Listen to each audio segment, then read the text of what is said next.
I did not show the outside of the house, so this is the outside of 492 Rankin Street, Northeast, Atlanta, Georgia, 30308.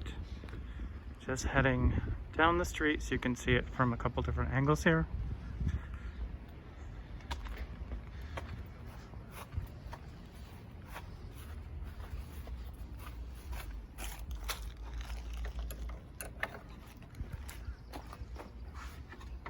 There is a crawl space below the house, which is accessible on the right side, which is where the HVAC lives, as well as some storage.